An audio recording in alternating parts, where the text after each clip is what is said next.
Haleluya, puji Tuhan. Salam sejahtera buat kita semua. Apa kabar pada sore hari ini? Saya harap hidup kita diberkati oleh Tuhan. Kita tetap kuat di dalam Tuhan dan kita tetap setia melakukan apa yang Tuhan inginkan dalam kehidupan kita. Jangan sampai kita keluar dari rencana Tuhan, supaya kehidupan kita itu akan berjalan dengan indah. Puji Tuhan, saudara. Dan Tuhan tentunya akan selalu menolong kehidupan kita. Sore hari ini saya rindu untuk membagikan berkat apa yang sudah saya juga renungkan di sore hari ini. Saya baca-baca Alkitab dan saya merenungkan tentang firman Tuhan itu sangat memberkati kehidupan saya secara pribadi. Saya juga berharap bahwa ini akan menjadi berkat bagi sahabat-sahabat saya di dalam Tuhan. Pembacaan firman Tuhan boleh saudara buka dalam kitab Kejadian pasalnya yang ketiga. Kejadian pasal 3 ayatnya yang ke-7. Firman Tuhan bilang begini, maka terbukalah mata mereka berdua dan mereka tahu bahwa mereka telanjang. Lalu mereka menyamat daun pohon ara dan membuat cawat. Saudara yang saya kasih dalam Tuhan Yesus Kristus, tidak bisa disembunyikan lagi bahwa ini adalah peristiwa di mana manusia itu melanggar akan hukum Tuhan, di mana manusia itu berbuat dosa, di mana manusia itu sudah tertipu oleh kuasa kegelapan, di mana manusia pada waktu itu sedang mencari jalan keluarnya sendiri. Ya, kita lihat di sini bagaimana yang terjadi pada waktu itu. Manusia ketika dia tertipu dengan kuasa kegelapan yang datang untuk mencobai atau untuk menjatuhkan manusia itu sendiri lewat Hawa.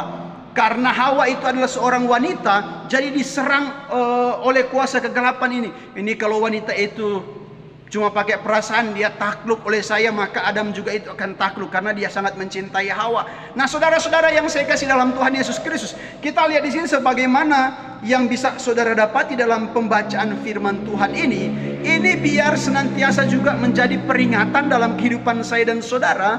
Jangan sampai kita melakukan hal-hal lagi yang sama seperti yang dilakukan oleh leluhur kita yang tertipu oleh kuasa kegelapan, yang dijebak oleh kuasa kegelapan. Dia berkata bahwa tentulah Tuhan telah mengatakannya, kalau engkau makan buah ini engkau akan mati. Tetapi sebenarnya ketika engkau makan buah ini, kamu akan memiliki pengetahuan yang baik dan jahat. Dan ini adalah sesuatu yang sangat menggoda manusia, terlebih khusus pada waktu itu adalah Hawa yang sedang mau direbut oleh kuasa kegelapan, supaya Hawa ini melakukan hal-hal yang menyakiti hati Tuhan dengan melanggar akan firman Tuhan. Memang ada sedikit pertanyaan di sana, saudara. Bagaimana mungkin ya Hawa itu bisa berpikir akan jadi seperti Allah? Bagaimana mungkin Hawa bisa berpikir tentang pengetahuan baik dan jahat, sementara mereka belum memakannya, belum ada pengetahuan tentang baik dan jahat? Maka saudara-saudara, dari sini kita melihat sebenarnya ada hal yang harus saudara perhatikan di sini. Diarahkanlah dalam kehidupan saya dan saudara. Memang betul dalam kehidupan manusia itu selalu cengkrami, atau saya boleh katakan itu selalu ada dalam kehidupan saya dan saudara tentang tanda tanya atau penasaran. Ya, karena tawaran kuasa kegelapan, dia bilang kalau engkau makannya, kalau engkau memakannya, pasti engkau akan menjadi seperti Allah. Ini adalah godaan yang sangat menarik. Ya, kadang-kadang dalam kehidupan saya dan saudara, kita sudah dalam cengkraman daripada kuasa kegelapan yang coba-coba datang merebut kehidupan saya dan saudara, ya, membuat kita mendukakan hati Tuhan. Akhirnya ketika kita tergoda dengan apa yang dikerjakan oleh kuasa kegelapan itu, saudara, kerugian menjadi bahagian kita. Nah, saudara yang saya kasih dalam Tuhan Yesus Kristus, ada hal yang harus saudara perhatikan lagi di sini. Setelah terjadi itu, pada ayat yang ke-7 kita lihat di sini manusia itu akhirnya mencari jalan keluar sendiri. Ya, ketika mereka berbuat salah kepada Tuhan, Tuhan tidak memerintahkan manusia itu untuk mengambil daun pohon ara, membuat cawat dan menjadikan itu sebagai pakaian. Yang terjadi pada waktu itu memang kehidupan dari manusia. Ketika manusia itu punya salah, atau siapapun dia ketika dia punya salah, ya, kalau dia punya salah tentunya dia akan takut. Maka dicatat dalam firman Tuhan, ketika manusia itu mendengar langkah daripada Tuhan itu sendiri, daripada Allah ketika dia sudah hadir di Taman Eden, maka ketakutanlah manusia itu. Saudara lihat apa yang terjadi selanjutnya. Mereka mulai saling mempersalahkan. Ada mempersalahkan, ini perempuan yang engkau tempatkan di sisiku. Perempuan berkata bahwa, oh, ini ular yang datang menggoda saya. Ya, akhirnya semua menjadi kena imbasnya, saudara, ya.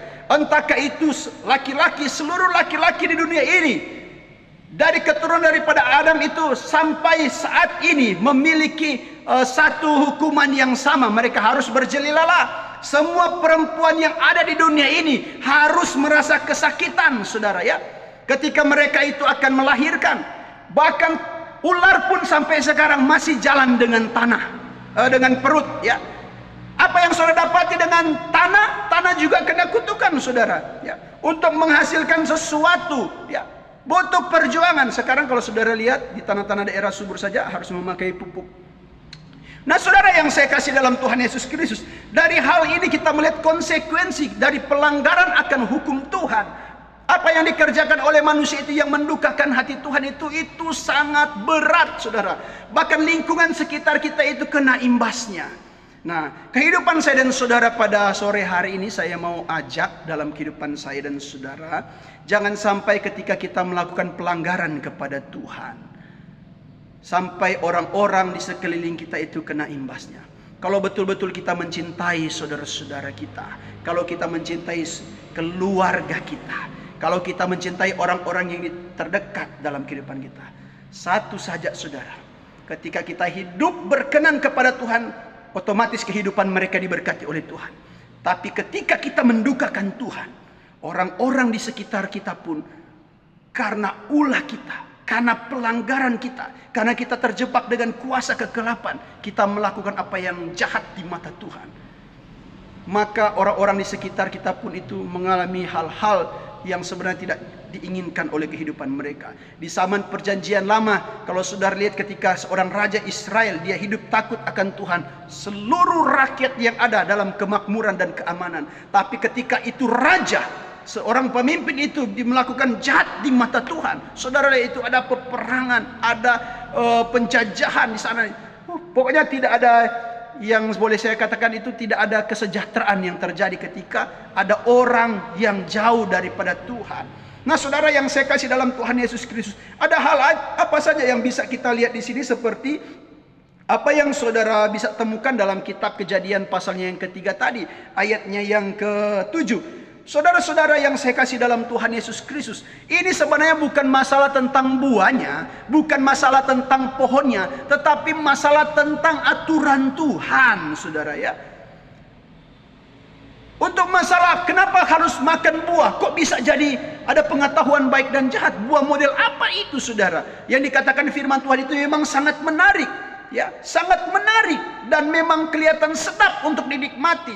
Saudara-saudara yang saya kasih dalam Tuhan Yesus Kristus, esensi di sini yang saya mau katakan ini bukan tentang buahnya, saudara, tetapi tentang aturannya Tuhan. Perintah Tuhan jangan kamu sentuh. Tuhan sudah kasih di sekeliling, dalam rencana Tuhan Dia sudah kasih di sekeliling. Kamu boleh makan ini, kamu makan itu, kamu makan yang ini, kamu makan yang sana. Ya, bahkan Tuhan bilang taklukkanlah itu, hai manusia. Tetapi saudara yang saya kasih dalam Tuhan Yesus Kristus, hanya satu perintah Tuhan, kok kenapa harus dilanggar oleh manusia? Ya, karena keadaan manusia itu terperangkap dengan kuasa kegelapan. Rencana Tuhan itu lebih banyak, lebih indah yang ada di sekeliling kita. Tetapi kenapa kita hanya memilih satu kesenangan? Ya, satu yang ditawarkan oleh kuasa kegelapan. Kalau kamu memakannya, kamu tidak akan mati, tapi kamu akan seperti Allah. Banyak manusia hanya berpikir tentang keuntungan apa yang akan dia ketemukan. Tetapi sebenarnya dia tidak peka dengan sekeliling yang Tuhan sudah siapkan dalam kehidupannya untuk hal-hal yang indah. Saudara yang saya kasih dalam Tuhan Yesus Kristus, kalau kita mau melihat tentang akibat-akibat yang terjadi dari apa yang kita tabur dalam Ayub pasalnya yang ke-14 ayat yang 1, kalau saudara lihat di situ, sampai keturunan itu harus memiliki hal-hal yang sebenarnya tidak pernah direncanakan oleh Tuhan sebelumnya, ya. Karena apa? Kesalahan daripada manusia itu sendiri. Tetapi andai kata manusia itu dia melakukan seperti apa yang Tuhan inginkan, manusia tidak ada kematian, saudara, ya. Tidak ada kematian bagi manusia. Ya. Waktu Adam dan Hawa, ketika Adam ditempatkan di Taman Eden, tidak tahu sudah berapa umurnya, dia berkelana memberi nama semua hewan-hewan yang ada. Tiba-tiba Tuhan menciptakan Hawa. Sebelum mereka jatuh ke dalam dosa, tidak ada kematian, itu kekal. Jadi adalah ini Hawa ini, mereka hidup bersama dan menikmati berkat Tuhan di Taman Eden. Tetapi sayang sekali ketika kuasa kegelapan berhasil mengecoh, menipu manusia itu sendiri, maka mereka harus dikeluarkan dari Taman Eden. Kita jangan pernah keluar dari rencana Tuhan. Kita terus berjalan sesuai dengan apa yang Tuhan inginkan dalam kehidupan kita. Jadi hal-hal yang baik yang Tuhan sudah siapkan, jangan orang tukar itu begitu banyak yang indah yang Tuhan siapkan dengan cuma satu kebahagiaan yang semu, yang sementara, yang dikerjakan oleh kuasa kegelapan. Mungkin ketika mereka makan buah itu hanya menikmati sesaat saja. Petik buah, makan, kenyang, selesai. Selesai kenyang, tiba-tiba kami sudah telanjang. Ya. Kok kenapa kami itu seperti ini? Ketika Tuhan mau datang, ada ketakutan yang sangat besar dari manusia. Tuhan tidak bilang ambil daun itu, tetapi mereka berinisiatif mau cari jalan keluar sendiri. Saudara-saudara yang saya kasih dalam Tuhan Yesus Kristus, dari hal ini kita belajar dalam kehidupan ini. Marilah kita menjadi orang Kristen, orang yang percaya, yang betul-betul mau tetap terus ada di dalam aturannya Tuhan, dalam rencana dan kehendak Tuhan. Semua yang Tuhan buat dalam kehidupan saya dan saudara itu baik, saudara. Jangan pernah kita tukar dengan hal-hal yang dikerjakan oleh kuasa kegelapan untuk menipu dan merebut kita dari rencana Tuhan. Kalau engkau ditempatkan oleh Tuhan menjadi berkat dimanapun engkau pergi dan berada, lakukan saja itu, saudara. Sambil kita tetap terus berpegang pada firman Tuhan sebagai pokok kehidupan saya dan saudara ini, membawa kehidupan kita ini untuk terus menyenangkan hati Tuhan dimanapun kita pergi dan berada.